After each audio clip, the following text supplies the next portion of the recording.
Muchas gracias por la invitación a todos. Gracias al doctor Restrepo por la presentación. Como dijo él, yo soy oftalmóloga oncóloga de la Pontificia Universidad Javeriana y del Instituto Nacional de Cancerología y oftalmóloga de la Universidad de Antioquia. Entonces hoy les quiero compartir algo de lo que hemos hecho en estos años de VM. Y para que vayamos viendo cuáles son las utilidades, aquí hay algunas, probablemente hay muchas más, pero sí quiero que ustedes vean que la OEM sirve para algo más de lo que creemos que es, no más. Entonces empecemos. En cuanto a la OEM, algo sobre los principios básicos de la OEM. La OEM es una ecografía de alta resolución, es un ultrasonido de alta resolución que presenta imágenes no invasivas, nos ayuda a evaluar estructuras de segmento anterior y hasta extrema periferia de la retina, como vamos a ver más adelante, y es muy útil cuando hay opacidades de las estructuras anteriores para evaluar las estructuras intraoculares del segmento anterior. En cuanto a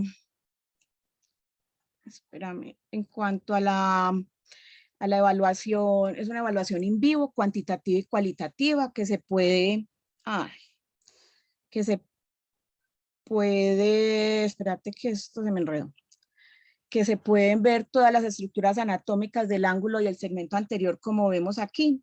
Podemos ver el epitelio corneal, el endotelio corneal. Aquí vemos un gráfico y aquí esta sí es una imagen real de una OEM. Podemos evaluar la cámara anterior y qué hay dentro de ella, el espolón escleral, el iris, el polo anterior del cristalino, el polo posterior del cristalino, los cuerpos ciliares, entre otras cosas. También vemos el cuerpo ciliar, como les dije, se puede evaluar todo lo que hay detrás del iris, como es el cuerpo ciliar y todas sus características y todos sus hallazgos. Además podemos ver extrema periferia, que en ocasiones la ecografía convencional no nos la permite ver con detalle, por dificultades pues al acceso de esta o por colaboración del paciente. Podemos medir parámetros cuantitativos de segmento anterior, como son la distancia de apertura angular, el área de receso angular, el ángulo iridotrabecular, el área del espacio iridotrabecular o tiza, la profundidad de la cámara anterior, el lens vault y el ancho de la cámara anterior, o el white to white, que son útiles para para programaciones de cirugía o para tomar ciertas conductas en oftalmología. En cuanto a los parámetros cuantitativos, aquí también podemos ver en el gráfico cómo podemos medir el ancho de la cámara o la profundidad de la cámara anterior, cómo medimos el white to white, cómo ubicamos el espolón escleral, que es desde donde se mide, y cómo medimos el bol del cristalino. Aquí podemos ver también cómo medimos desde el espolón escleral hasta hacia 500 micras hacia el endotelio corneal o hacia el iris, o sobre la superficie del iris, cómo medimos los ángulos iridotrabeculares o los ángulos camerulares, y podemos medir incluso los ángulos iridocristalinianos y evaluar la zónula y todos estos parámetros que ya les dije previamente. En cuanto a la diferencia con la OEM y con el OCT, no son exámenes excluyentes, no son exámenes que se excluyan, son exámenes que por el contrario se complementan. La OEM se hace parte a través de ondas sonoras que penetran el epitelio pigmentario, mientras que el OCT son ondas electromagnéticas que no van a penetrar el epitelio pigmentario. Por esto es que se complementan, porque la OEM nos va a permitir evaluar lo que hay detrás del epitelio pigmentario del iris, lo que no nos deja lo que no nos permite el OCT como tal, con tan buenas características y con tan buen detalle como lo hace la OVM, como podemos ver aquí que llegamos hasta el iris en el OCT, mientras que en la OVM podemos ver lo que hay detrás de este iris, incluso podemos ver las zónulas como se ven aquí, y como ya les dije, extrema periferia.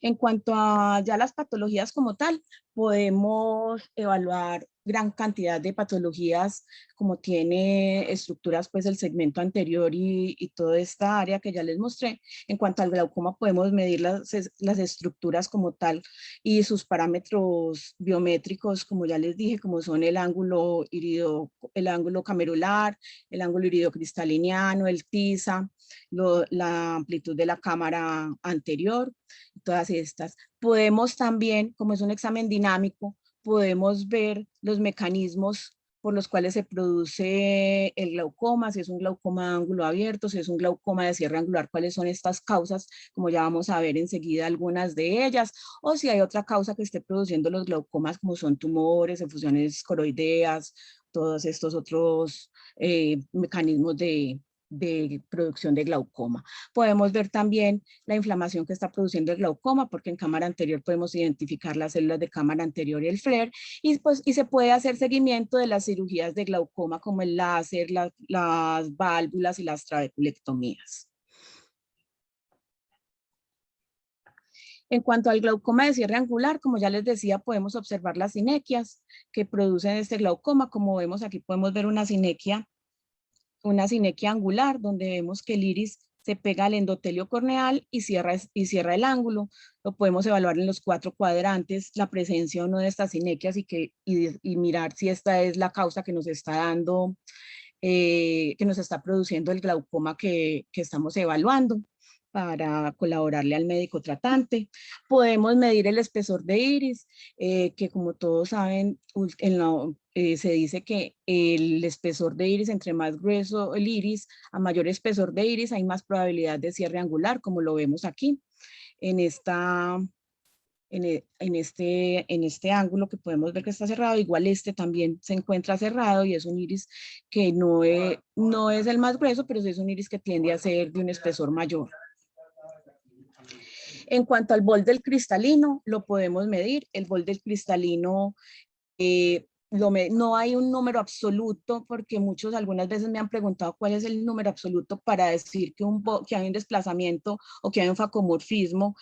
No hay en realidad, el volt no es un número absoluto, el volt es una relación entre el cristalino y la distancia que hay entre el endotelio corneal y una línea que trazamos de espolón escleral a espolón escleral.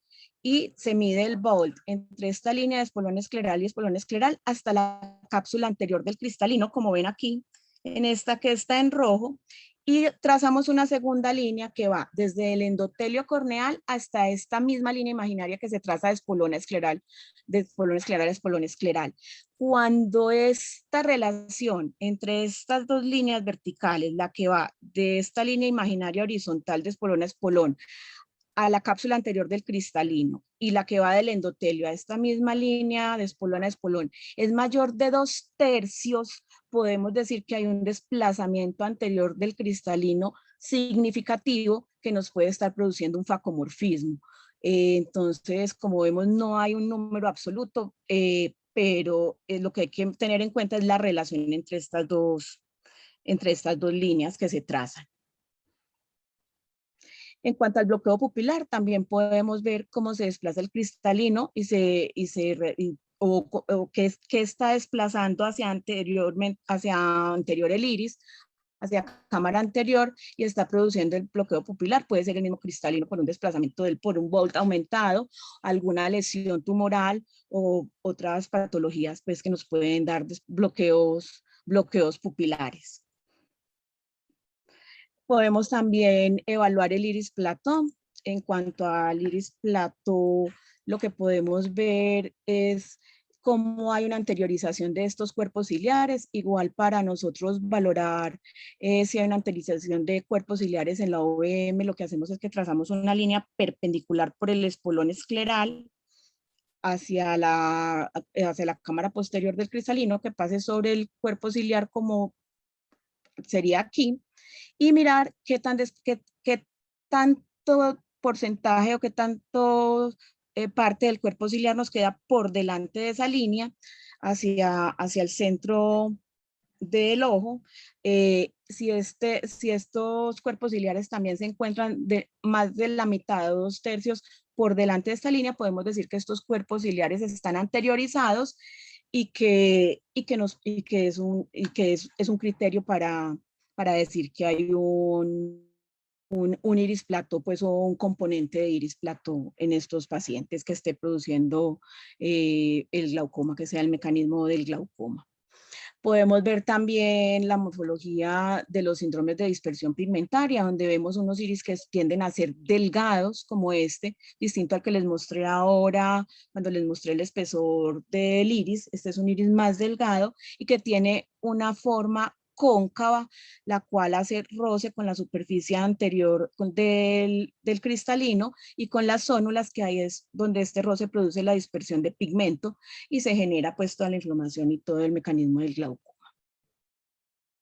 Podemos ver también glaucomas en pseudofaquia por lentes que no están en el saco capsular, como este lente donde vemos que el áptica quedó doblada y está haciendo un desplazamiento anterior del iris como tal, lo cual produce un cierre angular y una inflamación y produce pues ese mecanismo para mirar por qué se está produciendo un glaucoma en pseudofaquia, que es una de las principales causas. También podemos mirar cómo está posicionado el lente como tal.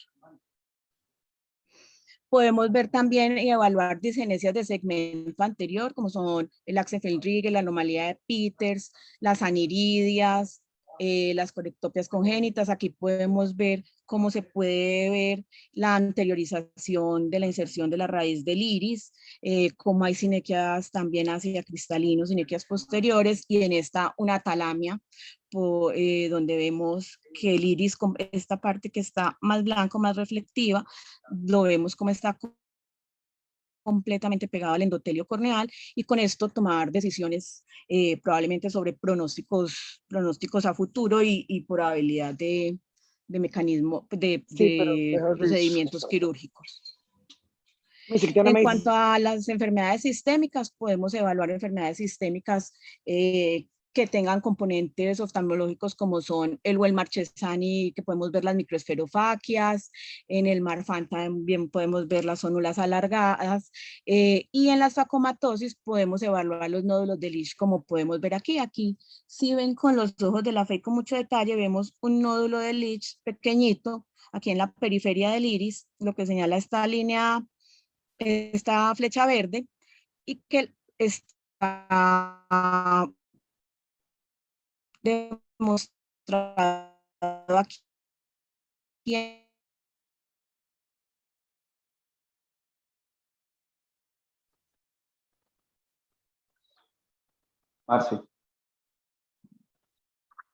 Marce, creo que tenemos problemas de señal. Doctora Marcela. Las cataratas, podemos mirar también en cuanto a las cataratas. ¿Sí me están oyendo? Ya sí, Marce, ahorita se fue un segundo la señal. Listo. Sí, es que decía, tenía el internet como inestable, pero ya. En cuanto a las cataratas, podemos evaluar para hacer una programación quirúrgica y no llevarnos de pronto muchas sorpresas en quirófano. Podemos evaluar la integridad capsular, podemos evaluar cápsula anterior y cápsula posterior, como vemos aquí. Podemos ver si hay continuidad o si hay rupturas de la posterior o de la cápsula anterior. Podemos evaluar la integridad de la cápsula, podemos ver el espesor del cristalino y las características de este cristalino, como vemos en este cristalino, una catarata un poquito grande y madura. Podemos ver la localización del cristalino también, si está luxado a cámara anterior, como vemos en esta imagen, donde vemos el cristalino luxado anteriormente y pegado al endotelio corneal, haciendo contacto con el endotelio corneal para programar, para realizar el plan quirúrgico como tal y saber qué es lo que podemos hacer o a qué nos vamos a enfrentar cuando entremos a cirugía. En cuanto a los tumores intraoculares, podemos evaluar también si son lesiones primarias, metastásicas o incluso síndromes paraneoplásicos. Entre las primarias podemos evaluar lesiones benignas y malignas. Las metastásicas podemos evaluar el cuerpo ciliar y el iris. La UVM en realidad es el método de elección para el diagnóstico del cuerpo ciliar como ayuda diagnóstica como tal, y en los síndromes paraneoplásicos podemos evaluar las inflamaciones del segmento anterior de difícil manejo, evaluar si hay algún componente oncológico pues, o tumoral que las esté produciendo y sean refractarias a tratamiento por esta causa. Entre los tumores podemos encontrar tumores benignos como son el quiste dermoide, que nos puede mostrar, la OEM nos puede mostrar hasta qué profundidad llega para hacer un plan quirúrgico adecuado y saber si necesitamos tejidos para injerto o no, como lo vemos aquí, que se ve mayor reflectividad, incluso se ve la línea como de demarcación en la línea límite del quiste como tal, y el compromiso pues, de córnea y conjuntiva en esta imagen. También podemos ver quistes de iris, podemos ver quistes si son múltiples o únicos.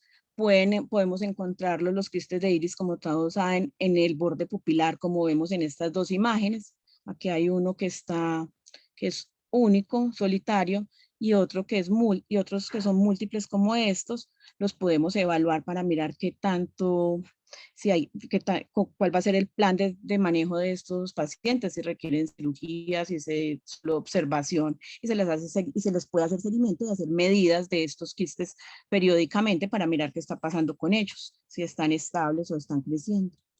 También los podemos ver en periferia de iris, como este que vemos en la parte posterior del iris. Se les ven los bordes bien definidos y se ve un centro ecolúcido, y podemos ver qué tanto ese desplazamiento nos está produciendo problemas a nivel de segmento anterior, como en este caso que desplaza el iris anteriormente y cierra el ángulo, pudiendo ser la causa de un glaucoma o solo vigilancia si no está produciendo ningún problema, pero se les puede hacer seguimiento y se les puede tomar medidas periódicamente. Podemos ver quistes también en el estroma de iris, como este pequeñito que vemos aquí con una imagen puntiforme ecolúcida, y en el centro, en el estroma de iris. Pueden estar en cualquier parte. Recuerden que cuando evaluamos quistes, lo ideal es, o cuando sospechamos quistes, lo ideal es hacerlos bilaterales, la ecografía bilateral, porque la gran mayoría de estos quistes son de componente bilateral. Generalmente si un ojo tiene quiste, el otro probablemente también lo va a tener. No todos lo tienen, pero probablemente lo va a tener un porcentaje muy alto, son quistes bilaterales, aunque no sean sintomáticos. Podemos ver quistes de cuerpo ciliar también, como vemos aquí en la imagen clásica del quiste, como ya les mostré anteriormente, con una pared anterior bien definida y de alta reflectividad, podemos ver en extrema periferia también los quistes de pars plana, como los vemos aquí. Pueden ser igual que todos los quistes únicos o múltiples. Aquí los vemos también igual, son lesiones, podemos ver las paredes bien definidas. Podemos ver también si son únicos o múltiples, como vemos aquí. Como les decía, podemos ver con detalle pues la extrema periferia y la pars plana con la OVM.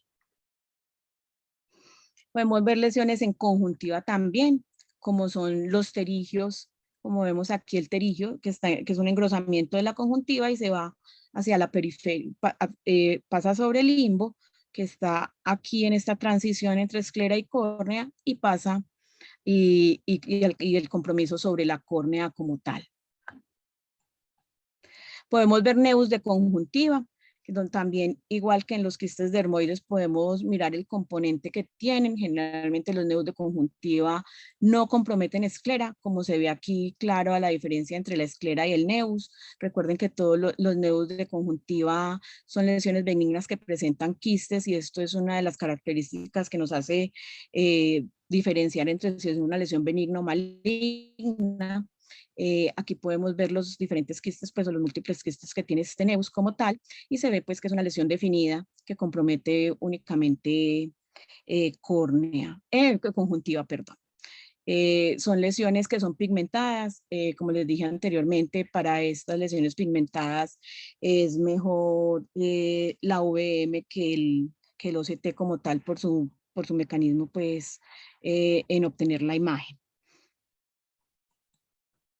Podemos ver nebus de iris, pueden ser planos, pueden ser nodulares, nos permiten ubicarlos, mirar qué tanto espesor del iris están comprometiendo y medir y hacerles medidas pues bidimensionales, medir sus bases y medir su altura si es necesario para poderles hacer seguimiento en el tiempo y evaluar si se están transformando a lesiones malignas como el melanoma y evaluar su ubicación también.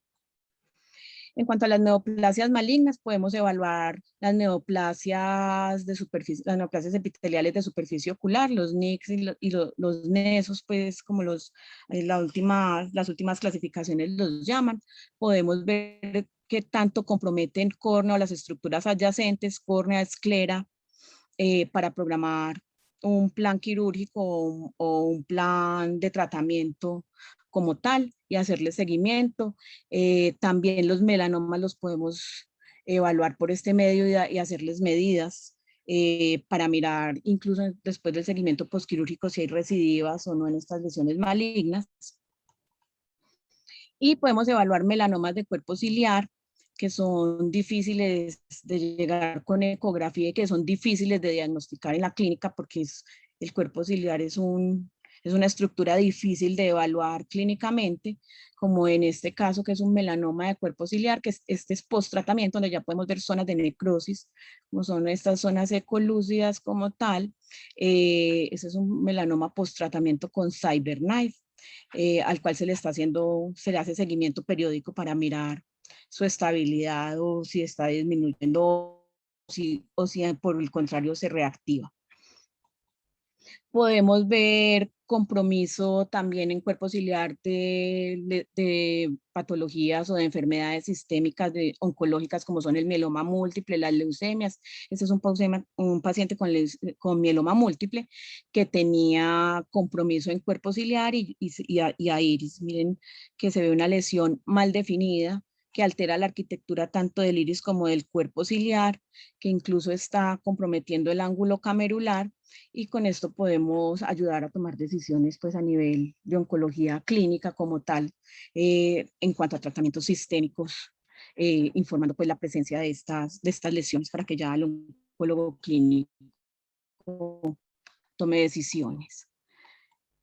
Podemos ver metástasis coroideas en pacientes con cánceres de mama, pulmón, cánceres pues, en extraoculares como tal, que pueden hacer metástasis al globo ocular como tal en distintas estructuras. Las podemos ver tanto en coroides, en extrema periferia, al igual que en cuerpos ciliares y en iris también podemos ver estos compromisos y evaluarlos para tener mejor estadificación de estos tumores para definir conductas.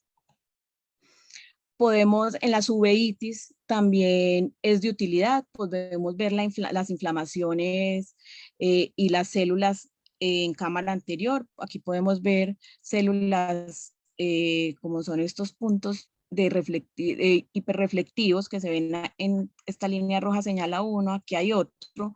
Se puede evaluar la cantidad de celularidad, si es la cantidad de celularidad que hay en el segmento anterior. Podemos evaluar el grosor o el espesor del iris, como ya les dije también, para que ya los especialistas en uveitis determinen cuál es la causa de esta uveitis y hacer sus tratamientos y poderles hacer seguimiento en el tiempo de estos tratamientos, si están funcionando o no, si tienen que cambiar algún tratamiento como tal. Podemos ayudarles con la VM. Podemos ver también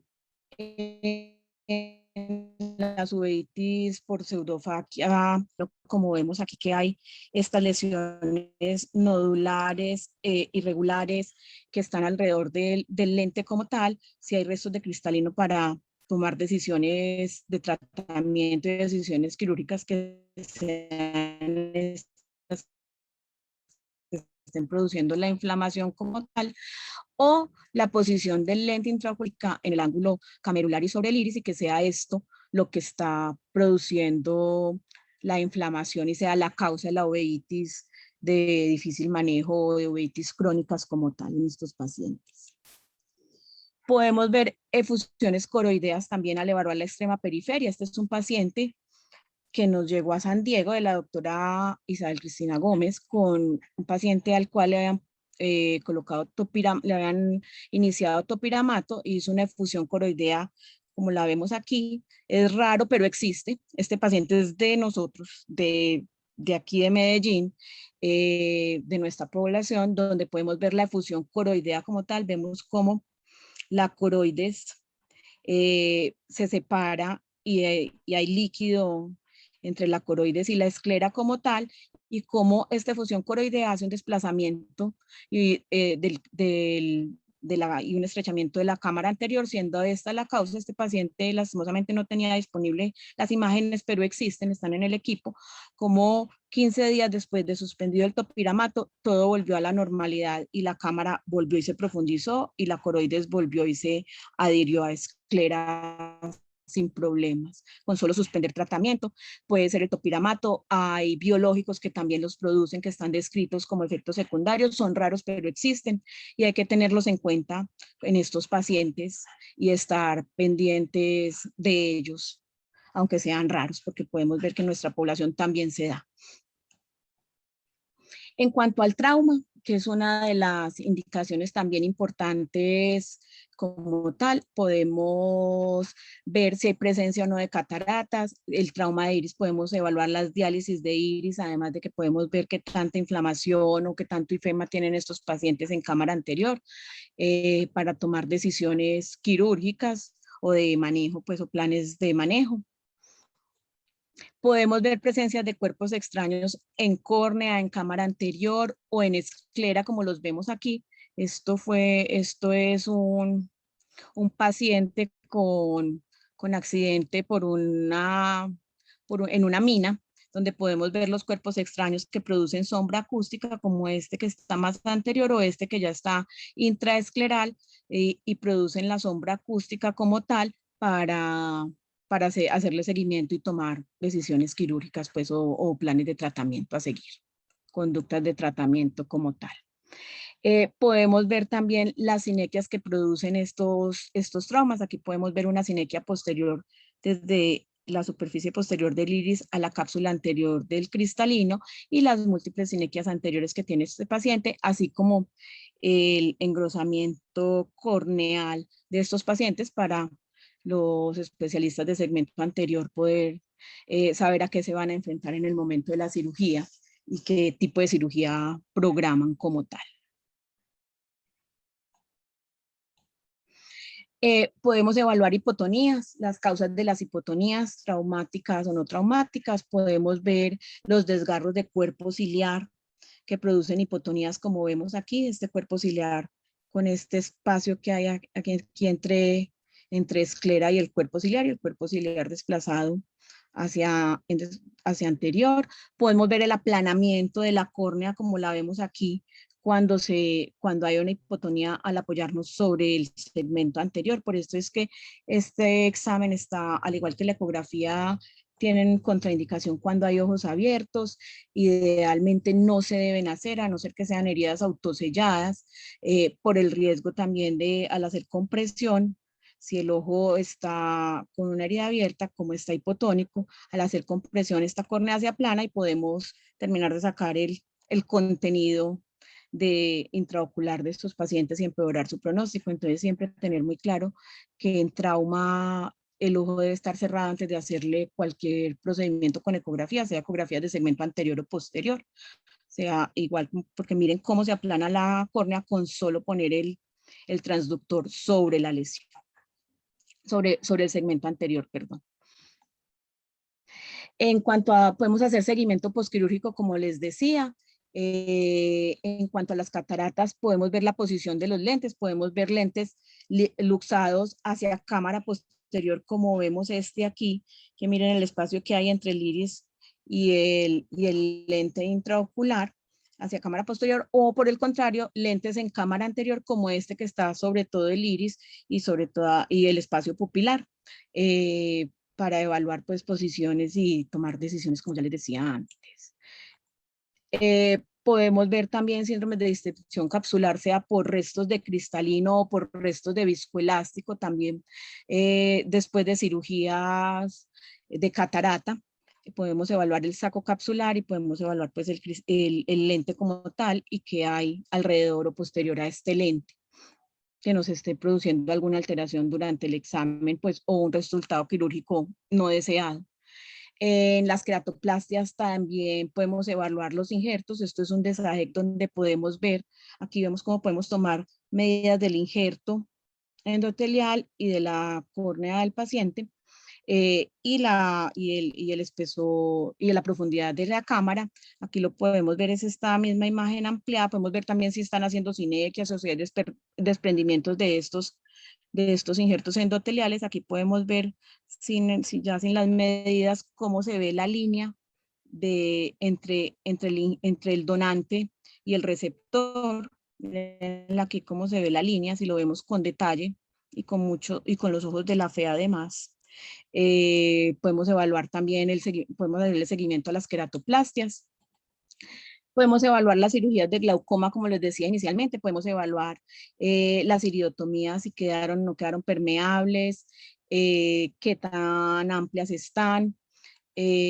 Podemos evaluar las trabeculectomías también, el ostium y las ampollas y las válvulas también las podemos ver. Aquí podemos ver el tubo en su porción intraescleral y aquí lo vemos, estas dos líneas paralelas hiperreflectivas son el tubo en cámara anterior. Entonces podemos ver la ubicación del tubo en cámara anterior, si está en contacto con endotelio, con iris, para evaluar estos seguimientos, para hacerle seguimiento a estas cirugías como tal. Bueno, eso era lo que tenía, cortico, pero no sé si tienen alguna pregunta y muchas gracias por la invitación. Marce, muchas gracias por una conferencia tan didáctica. Creo que esa era la idea, precisamente, como ver las aplicaciones de este examen.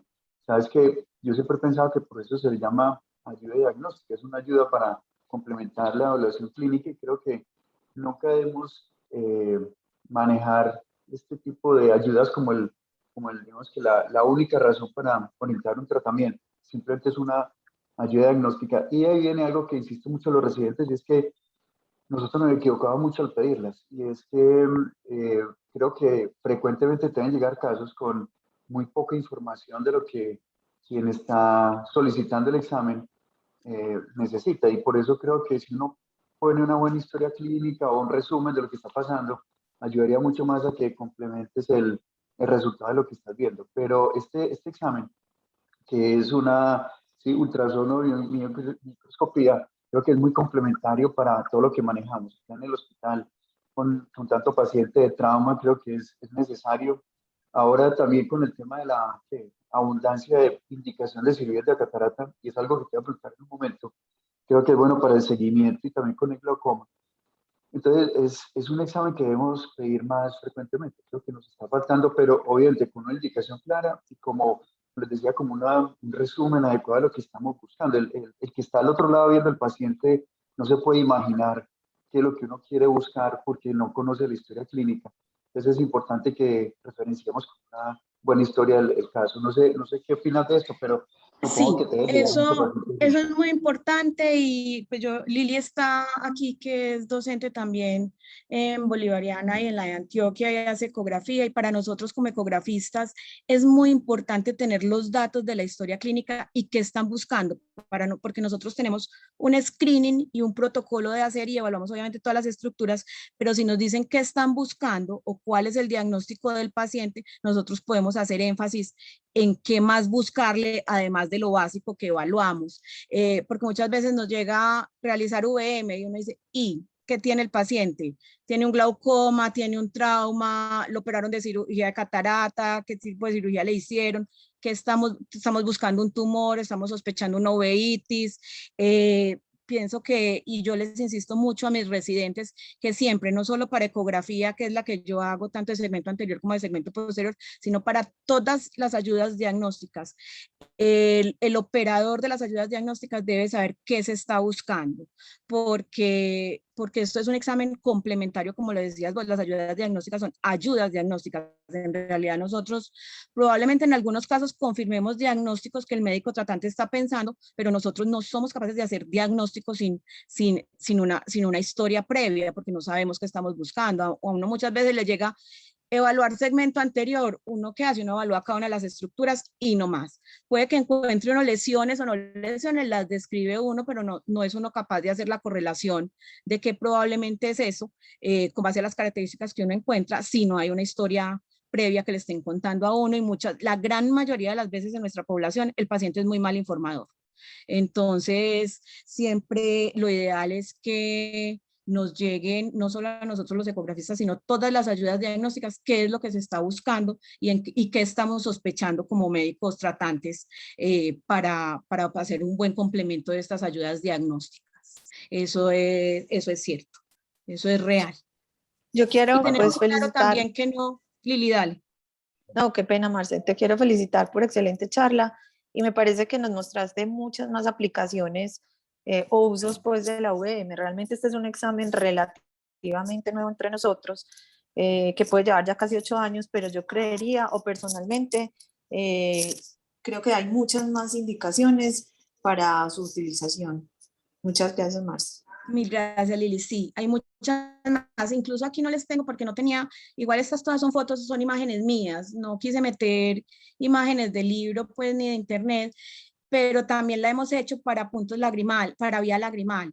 Yo he encontrado tapones de los que se fracturan cuando los están sacando, cuando los están inyectando, se encuentra la oclusión y la parte del tapón que es la causa de la dacrocistitis o de la obstrucción pues del canalículo, de la canaliculitis. Hemos encontrado tapones de punto lagrimal también ahí o dacriolitos pues ahí, obstrucciones en punto lagrimal. No es lo más común que lo hagamos, pero lo hacemos. Lo que dice Lili es verdad, tiene muchísimas aplicaciones más allá del glaucoma, que es como para lo que generalmente lo utilizamos, y me parece que es una herramienta útil, ya es a cada cual para lo que le sirva, pues estamos siempre a la orden a hacerlos y a intentar hacer lo que mejor podamos. Marce, una pregunta. ¿Hay algo estandarizado con relación a catarata? ¿Qué esté estandarizado? Además del bowl, de la relación del bowl de más de 2/3, no, Carlitos, no hay nada estandarizado, pues. Lo que podemos ver es la posición del cristalino como tal, si está luxado, si no está luxado, y mirar el bowl como tal, pero estandarizado hasta el momento no hay. Incluso ni los mismos ángulos camerulares, pues en glaucoma, que es como para lo que más se usa.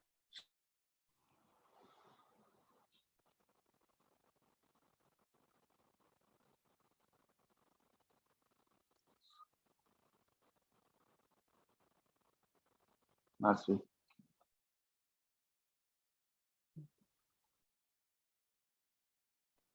Creo que Internet otra vez jugando una mala Apenas jugada. están haciendo estudios pues sobre esto, sobre estas medidas, para poder hacer estandarizaciones como tal.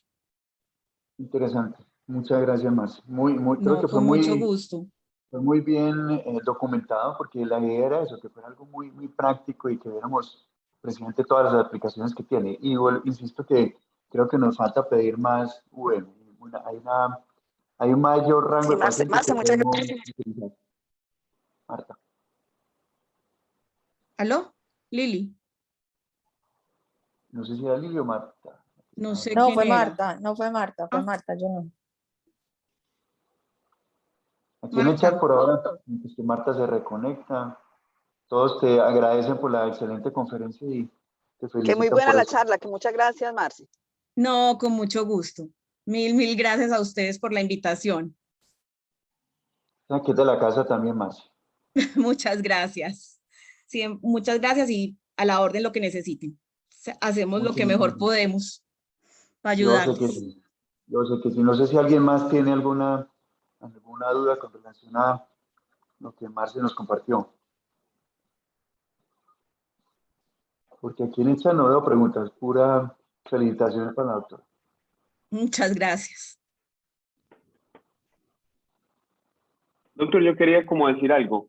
Una pregunta a la doctora Marcela, que ella sí fue muy clara en la medida del Volbit cristalino, que hay como algunos estudios que han tratado de estandarizar una medida para poder hacer estudios pues, poblacionales grandes y en la toma de decisiones.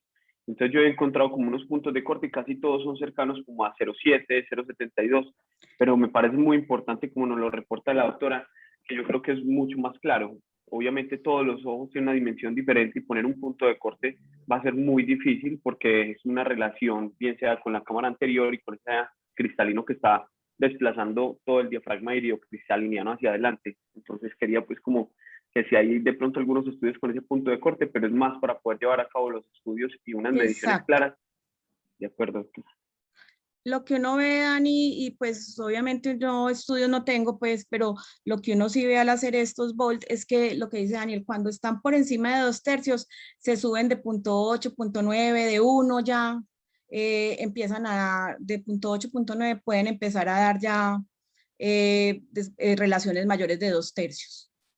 Pero no hay pues como nada así estandarizado ya y validado como tal, no hay estudios que ya están empezando a hacer eso, como dice Dani, pero por ahora seguimos con la relación del bowl con el espesor para poder tomar definiciones.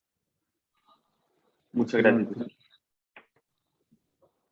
Marce, de nuevo, gracias pues por acompañarnos acá esta mañana. No, a todos ustedes muchísimas gracias. Y les abrimos un espacio a los representantes de la industria que por la situación todavía no han podido volver algunos, entonces creo que, no sé si Marcos o Juanca quedan a cargo de lo que sigue. Buenos días a todos. Doctora, muchas gracias por acompañarnos. Profe, hoy soy yo. Bueno. Muchas gracias